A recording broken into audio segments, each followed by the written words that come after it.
बनेगी, प्रभावी बनेगी, अफेक्टिव नहीं बनेगी, प्रभावी बनेगी, इफेक्टिव बनेगी, ठीक। और ज्ञान को स्थिर यानी कि परमानेंट करेगा ये चीज। भाई आपने मान लीजिए प्याजे के बारे में सुना था, लेकिन आपने प्याजे का फोटो भी देख लिया, यहां दिमाग में स्थिर हो जाएंगी चीजें। यानी टीचिंग लर्निंग मटेरियल का यूज करके आप परमानेंट कर सकते हैं मेमोरी में चीजों को, और इंटरेस्टिंग बना सकते हैं, अपनी टीचिंग लर्निंग को इफेक्टिव बना सकते हैं, मजेदार बना सकते हैं। इनके उपयोग से कक्षा की नीरसता खत्म हो जाती है। एक है कि मैं सिर्फ चॉक एंड टॉक मेथड कहते हैं लेक्चर मेथड को, कि सिर्फ मैं बोलूं और कुछ कुछ चॉक से लिखती रहूं, जो जनरली होता आया है।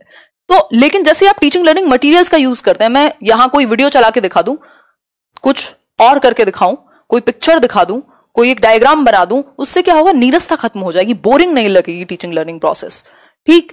इनके उपयोग से जटिल और सूक्ष्म ज्ञान को सरलता से समझा जा सकता है। यानी कॉम्प्लेक्स और जो बिल्कुल माइन्यूट चीजें हैं, गहन चीजें हैं, उनको भी हम आसानी से समझ सकते हैं। आपको ग्लोब पे दिखाया जाए देखो ये कंट्री ऐसे है, ये इसके सापेक्ष है, ऐसे है, तो जल्दी सीख पाते हैं हम, क्योंकि हमें रियल ऑब्जेक्ट्स के थ्रू सिखाया जा रहा है एक तरीके से। तो हम रियल चीजों से कनेक्ट करके जटिल चीजों को भी, कॉम्प्लेक्स चीजों को भी जल्दी से सीख लेते हैं। स्थायी बनाने में तो मदद करता ही है। एक सक्रिय प्रक्रिया है टीचिंग लर्निंग। ये हमने एक सेशन में किया था कि टीचिंग लर्निंग प्रोसेस है क्या, शिक्षण अधिगम प्रक्रिया, एक दिन हमने समझा था क्या रोल है टीचर का और लर्नर का। तो बच्चों का सक्रिय रहना, देखो ये हमेशा याद रखना, जिस भी ऑप्शन में बच्चा एक्टिव है वो हमेशा अच्छा है 99% ऑफ द केसेस में, ठीक। तो जहां बच्चा एक्टिव है, बच्चा एक्टिव कैसे होगा, जब आप टीचिंग लर्निंग मटेरियल्स का यूज करते हैं तो बच्चा सक्रिय रहता है, उसका इंटरेस्ट बना रहता है कि अच्छा अब क्या देखने को मिलेगा, अच्छा इस पिक्चर में क्या है, आज मैम ये चार्ट में क्या लेके आई हैं, है ना। इससे शिक्षार्थियों को ज्ञानेंद्रियों का विकास होता है, बच्चों की जो सेंसेस हैं वो डेवलप्ड होती हैं, बेहतर होती हैं। क्योंकि आप ठीक है आपने जीवन देख लिया, लेकिन वो अभी बढ़ती उम्र में है, इंटरेस्ट उनका बहुत ज्यादा है, क्यूरियोसिटी है। आप भी अपने टीचिंग लर्निंग में बीएड, बीटीसी, डीएलएड, जहां पे भी आपने जो भी किया होगा, आप लेकर के जाते होगे, कभी चार्ट, कभी फ्लैश कार्ड, कभी कुछ, है ना, दोस्तों से मांग लेते होगे, खुद के नहीं बनते होंगे। तो ये क्या है, सेंसेस डेवलप करते हैं। जितने ज्यादा बच्चे के सेंसेस यूज होंगे शिक्षण अधिगम प्रक्रिया में, जितने ज्यादा उसके सेंसेस इन्वॉल्व हैं, सुनना भी, देखना भी, टच करना भी, करके भी सीखना है, जितने ज्यादा सेंसेस इन्वॉल्व हैं उतनी अच्छी लर्निंग होगी, ये कह सकते हैं हम। सिंपल बात, आगे बढ़ेंगे। तो बच्चे क्या है, सेल्फ डिपेंडेंट बनते हैं, वो खुद करके करना सीखते हैं फिर चीजों को। जब उनको आप इस तरह का माहौल देंगे, उत्सुकता उत्पन्न होती है, उनको दिख रहा है यार आज तो कुछ आया है, कुछ अलग दिखाएंगे आज तो मैम, है ना। तो क्यूरियोसिटी उनकी बढ़ेगी, और क्यूरियोसिटी बहुत ही जरूरी है लर्निंग में। सिंपल बात है। कोई समस्या बताओ, कोई प्रॉब्लम हो तो। चलो फिर आगे आते हैं। अब शिक्षण सहायक सामग्री के प्रकार की यदि मैं बात करूं, यहां पे हम इस टॉपिक को जोड़ेंगे इंक्लूसिव एजुकेशन से, समावेशी शिक्षा से। शिक्षण सहायक सामग्री के कुछ प्रकार हैं, मेनली हम 4 देखते हैं। जनरली हम अपने टीचिंग ट्रेनिंग में 3 पढ़ा करते थे, बट आपको इसका भी ध्यान रखना है कि क्रियात्मक सहायक सामग्री आजकल जिनमें एक्टिविटी सेंटर्ड जो मटेरियल्स हैं उनको भी ध्यान में रखा जाए। जैसे फील्ड ट्रिप हो सकती हैं, आप कोई म्यूजियम ले जा सकते हो बच्चे को, कोई उस तरीके की एक्टिविटी करा सकते हो, डिबेट करा सकते हो। दृश्य सामग्री यानी कि विजुअल एड्स, जैसे चार्ट है, ब्लैक बोर्ड है, या कुछ आपने इस तरीके का दिखा दिया, तो ये हो गए विजुअल एड्स, जिनको देख करके बच्चा सीख पाएगा। ये किसके लिए अच्छे होंगे, जिन बच्चों को सुनने में प्रॉब्लम है उनको आप दिखा सकते हो, है ना। जो बच्चा देख नहीं सकता उनके लिए ये काम का नहीं है। अगर किसी बच्चे को विजुअली देखने में कुछ प्रॉब्लम है, दृष्टि बाधित है, तो उसके लिए दृश्य सामग्री उतनी हेल्पफुल नहीं है जितना कि उसके लिए ऑडियो होगा। दोनों को आप यूज कर सकते हो मिला करके, कि बड़ा दिखाओ अगर कुछ दिखा रहे हो, अगर थोड़ा बहुत उसको पार्शियल भी दिखता है तो, अगर बिल्कुल नहीं दिखता है तो फिर इसका कोई यूज नहीं होगा, ऑडियो वाले का ज्यादा यूज होगा। अगर किसी बच्चे को सुनने में प्रॉब्लम है तो उसे दिखा करके सिखा सकते हो। तो आपके ऊपर है कि आप कैसे यूज करोगे किन मटीरियल्स को। ये आपके हाथ में टूल्स दे दिए हैं उन्होंने, अब आप बनाओ जैसी पेंटिंग बनानी है।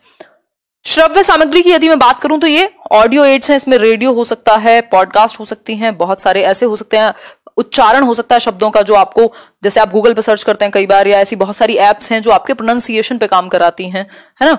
दृश्य श्रव्य सामग्री यानी ऑडियो विजुअल, जिसमें आवाज भी है और विजुअल्स भी हैं। जैसे आजकल कंप्यूटर्स हैं या प्रोजेक्टर्स हैं जो प्रॉपर, जिनमें आवाज आती है और सामने भी दिखती है पिक्चर, या मैं और आप अभी जैसे जुड़े हुए हैं तो हम ऑडियो विजुअल के माध्यम से जुड़े हुए हैं, वैसे इसको आईसीटी भी कहेंगे, ठीक। तो क्रिया सहायक सामग्री है जिसमें एक्टिविटी कराई जाए बच्चों को। आप फील्ड ट्रिप पे ले गए, किसी लैब में कोई एक्टिविटी करा दी, साइंस लैब में या कहीं भी, जिसमें वो खुद एक्टिव है। तो ये कुछ 4 मेन प्रकार हैं। इनको आप अगर मर्ज करके यूज करेंगे क्लास में तो सभी बच्चे अलग अलग आवश्यकताओं वाले सीख पाएंगे अच्छे तरीके से। ठीक है बात, वीडियो यहां से एकदम क्लियर चल रहा है? कोई समस्या हो सकती है आपके इंटरनेट में? 3000 लोग देख रहे हैं और सिर्फ 2200 लोग हैं जिन्होंने लाइक किया है। लाइक शेयर कर दिया करो आके, भूल क्यों जाते हो भाई। दृश्य सामग्री के बारे में पहले बात कर लेते हैं। शामपट मतलब ब्लैक बोर्ड आप जानते ही हैं, दृश्य ही है ये। आजकल हालांकि व्हाइट और अब तो स्मार्ट बोर्ड्स आ गए हैं। चार्ट, मानचित्र यानी मैप्स और फोटोज। चार्ट्स के थ्रू भी तो हम प्रेजेंट ही कर रहे हैं ना, कुछ विजुअल्स ही दे रहे हैं, दृश्य ही दे रहे हैं बच्चे को। फिल्म स्ट्रिप पहले चलती थी, ये अब आपकी बुक्स में पुराने टाइम पे की ही डाली हुई है। आजकल तो बहुत ज्यादा इतना ज्यादा यूज में नहीं है फिल्म स्ट्रिप्स। वो जो होती थी बिल्कुल वो रील नहीं आती थी कैमरा की, उस तरीके की, वो आगे चलती जाती थी। प्रोजेक्टर जो सिर्फ लाइट प्रोजेक्ट करता है सामने और उसमें आपको कुछ पिक्चर दिख रही है। OHP ओवरहेड प्रोजेक्टर्स होते हैं जिनमें वो ट्रांसपेरेंट शीट्स लगती हैं, OHP शीट्स आती हैं, वो उस प्रोजेक्टर पे रखी जाएंगी, फिर उसमें जो भी लिखा हुआ है वो सामने प्रोजेक्ट होगा। तो ये भी विजुअल हुआ। समाचार पत्र भी क्या है, विजुअल सामग्री हुई। पत्रिकाएं जितनी भी आपकी मैगजीन्स हैं स्कूल्स में काफी चलती हैं, ये भी विजुअल सामग्री हुई, विजुअल मटीरियल हुआ।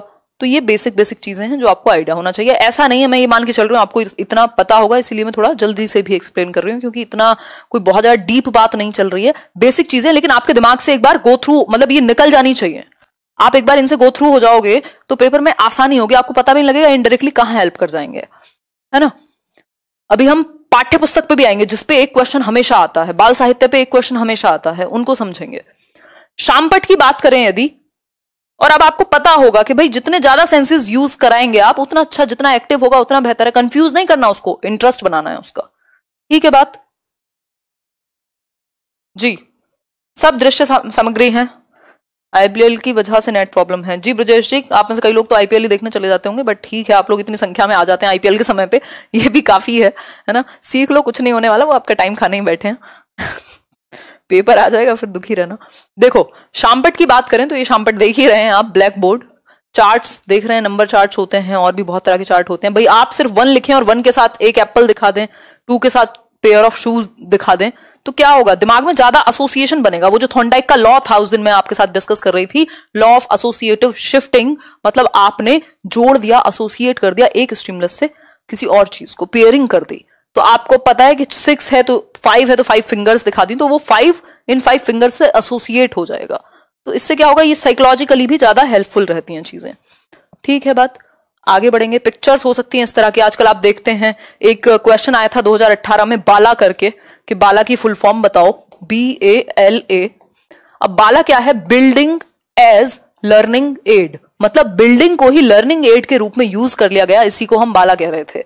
मतलब ये बिल्डिंग है, मान लो ये स्कूल की दीवार है, उस पे जो सीजन्स हैं उनको पेंट कराया हुआ है। आप भी देखते हैं आजकल स्कूल्स की जो दीवारें हैं वो बड़ी रंग बिरंगी होती हैं, कहीं पे मैप बना हुआ है, कहीं सांप सीढ़ी बन रही है आजकल, कहीं पे टेबल्स लिखे हुए हैं, कहीं कुछ सीजन का चार्ट बना दिया, कहीं ABCD लिख रहे हैं। अभी एक जल्दी ही न्यूज आई थी कि कोई एक महाराष्ट्र के किसी गांव में पूरा उन्होंने दीवारों को पेंट करा दिया ताकि बच्चे सीख सकें, क्योंकि स्कूल तो खुल नहीं रहे हैं। तो उस तरीके से होगा क्या, बिल्डिंग को ही आपने लर्निंग एड बना दिया, यानी सीखने की सामग्री बना दिया स्कूल की बिल्डिंग को ही। ठीक है बात, बिल्कुल। यहां तक कोई समस्या? मैप्स भी ऐसे ही हैं, ये भी प्रेजेंट किए जाएं, आप अपने सामने लगा लीजिए, आपको बड़ा मजा आएगा मैप देखने में। हमें कोई पढ़ाता नहीं है ठीक से, मतलब बहुत सारे लोग हैं ऑब्वियसली जो पढ़ाते हैं, बट ज्यादातर केस में इंटरेस्ट नहीं बन पाता, तभी हम इन चीजों से डरते हैं। नहीं तो मैप में इतना मजा आएगा आपको, बहुत ही ज्यादा। अफ्रीका है, ये इंडिया है, पूरा पूरा रोज देखो एक बार सामने लगा करके, तो विजुअल मेमोरी हमारी बहुत अच्छे से काम करती है।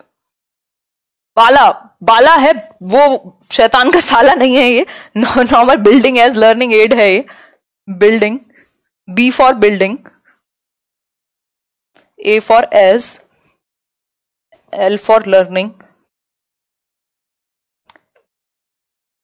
एड, यानी जो आपकी बिल्डिंग है स्कूल की उसको एक लर्निंग एड के रूप में आपने यूज कर लिया। कहीं दीवारों पे कुछ बना हुआ है, कहीं कुछ बना हुआ है ना, इस तरीके की चीजें हो रही हैं। ठीक है बात,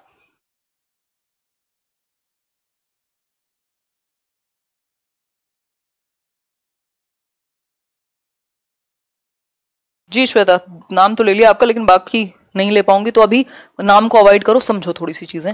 ठीक है, बात क्लियर है, दिमाग में रहेगी ना अभी हमेशा। बस बात खत्म, यही चाहिए। अशोक कुमार धन्यवाद, आगे बढ़ते हैं। तो ये छोटे छोटे कॉन्सेप्ट आपको रिलेट करके याद रखने हैं। ये क्या है, स्लाइड प्रोजेक्टर्स हैं, स्लाइड